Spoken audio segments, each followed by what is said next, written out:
Hello, my name is Benjamin Hart. I'm an American attorney and the managing director of Integrity Legal here in Bangkok, Thailand.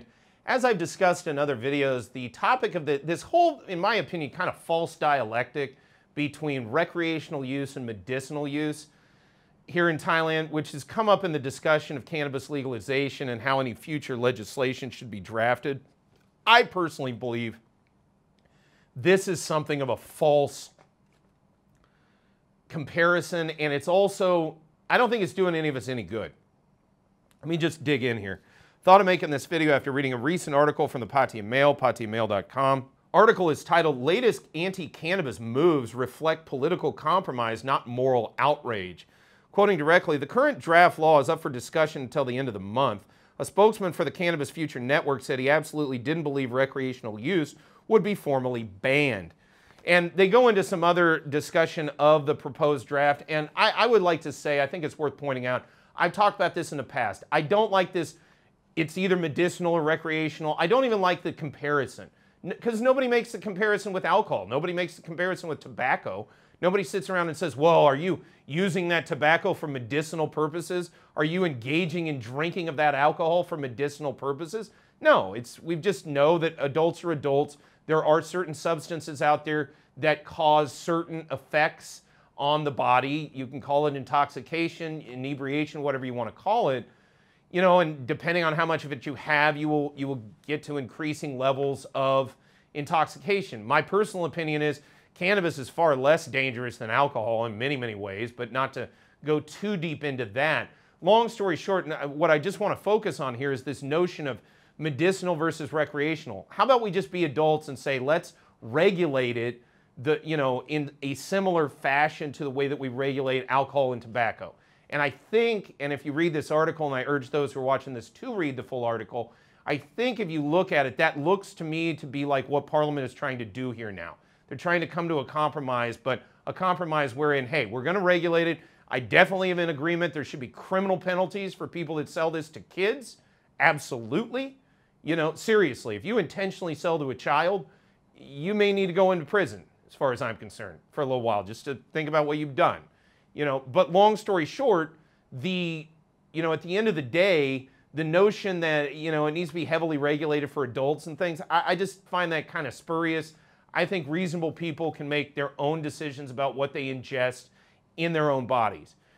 Quoting further, ganja shops, he thought, would need to re-register as street pharmacies or similar. Again, but that dispensary, that term's a little different.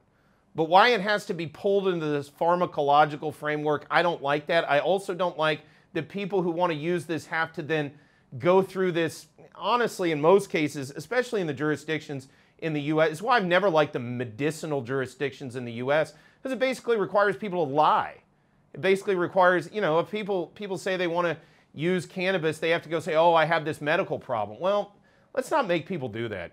Like I said, if you called it a dispensary and said, okay, we need a special registration as a dispensary, okay, fair enough. But, as a street pharmacy, why? Again, registration I'm fine with, to keep in, if you just register and say, you're a cannabis distributor, why get into even any further verbiage? Just say you're a cannabis distributor, you have this license, you're allowed to sell it, and then we also want to tax you. What's wrong with that? Why does it need to go any further?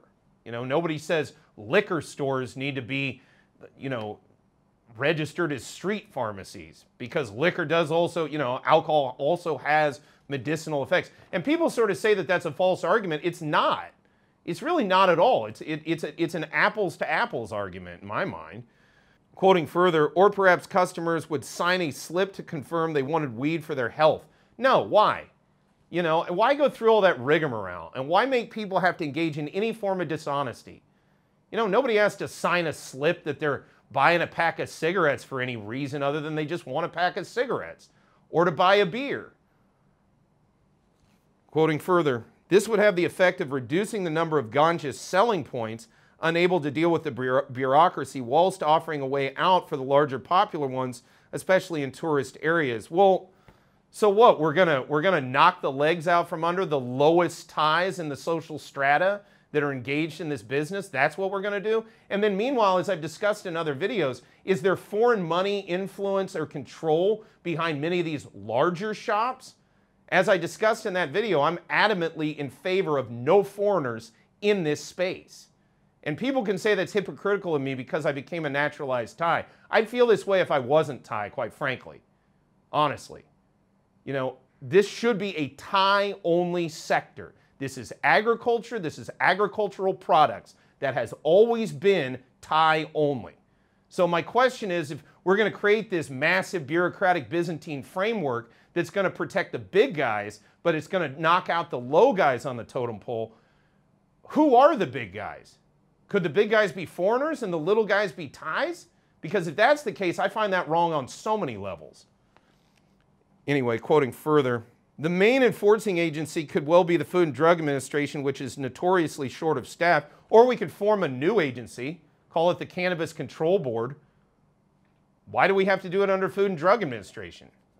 Could be done under its own commission that could be created in the bill that passes through Parliament. Quoting further, the Royal Thai Police has been noticeably hands-off ever since weed decriminalization. First of all, not decriminalization. That's an insult to the Thai police. Thai police are doing their job. Cannabis has been legalized, as I've discussed in many other videos. Decriminalization means when the police don't enforce the law. It means when they don't do their job. Okay? The police are doing their job. This isn't illegal. They have better things to do, quite frankly, than go and mess around hassling people who are selling illegal product. I mean, quite frankly, good job, Thai police. You're doing what you should be doing. This is legal now. We got other things to do. Go after people selling illegal hard drugs that kill people. Not go after the legal one that hasn't killed anybody that I've seen. Quoting further, as the Roman poet Juvenal asked 2,000 years ago, who is watching the watchers? Great quote. I like that quote. That being said, who needs to be watching the watchers? There aren't any watchers. You know, I'm actually okay with the whole notion of free enterprise on some level, although it does concern me that there's foreign influence in the Thai cannabis market. But yeah, and I know there are those that are going to hate me on a certain level because I'm advocating this. But look, I am for what is best for Thailand and for the Thais and for the most possible Thai people that can gain benefit from this particular product. And as I've discussed in other videos, Thailand is in the catbird seat. First mover advantage on one of the great cash crops, arguably, of the 21st century, and the only one that can make the moves that Thailand can in Asia. So Thailand should do everything in its power to not only maintain this advantage, but do everything in its power to enhance this advantage. And I think it's a good idea to keep a close eye on any kind of foreign intervention into Thailand's local cannabis market.